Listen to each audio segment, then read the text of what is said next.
Good morning, everyone. Morning. Good morning. May I ask the elders for permission to proceed? Thank you. Earlier this week, before I read these remarks from the Honorable Chief, this chief oversees the Upper Dix Cove traditional area in the western part of Ghana.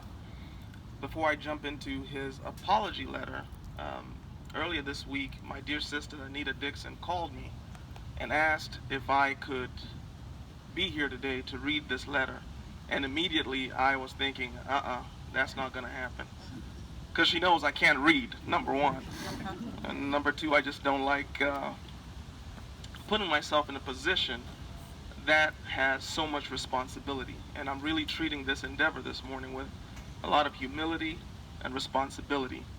But the reason why I said yes to my dear sister here is I thought about my two young daughters. I have a 5-year-old daughter and a 2-year-old.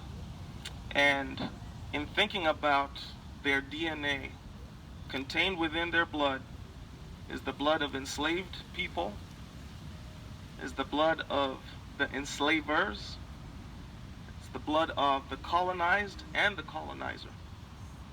And so I couldn't say no. Yes, today is about thinking about the past and reflecting, but it's also about what happens going forward, which is why I gladly accepted this opportunity. And so I will read this apology letter, and for those of you that are willing to accept the apology, please respond when the forgiveness is asked.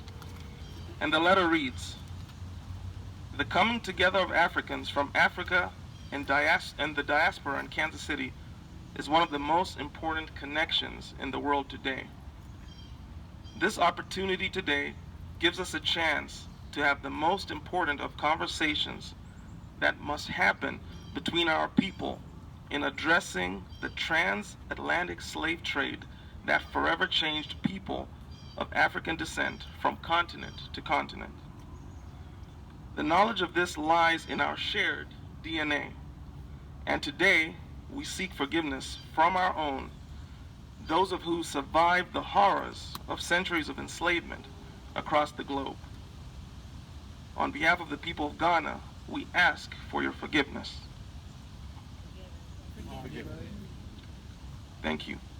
Efforts to unite and connect people of African descent to their rich cultural heritage must be done from us, to us, and by us, so that this terrible history and historical event may never be repeated.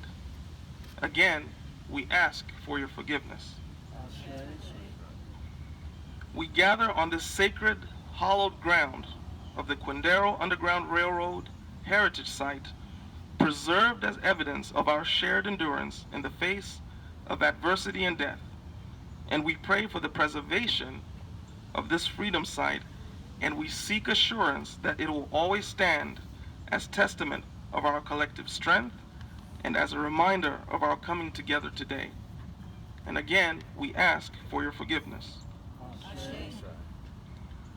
On this day, the 28th of September of 2022, in Kansas City, Kansas, USA, it will be brotherhood and love that will allow us to move forward beyond this historic ceremony and will henceforth become our beginning of new chapters of love and life, to follow us with the spirit of apology, healing, and to allow us to plant new seeds of acceptance, one for another.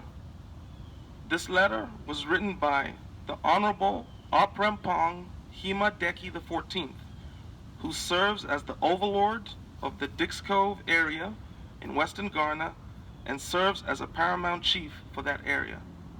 It's truly my honor and privilege to read this letter on behalf of our honorable chief in the western part of Ghana. And thank you for being here, and may God bless you all. Thank you.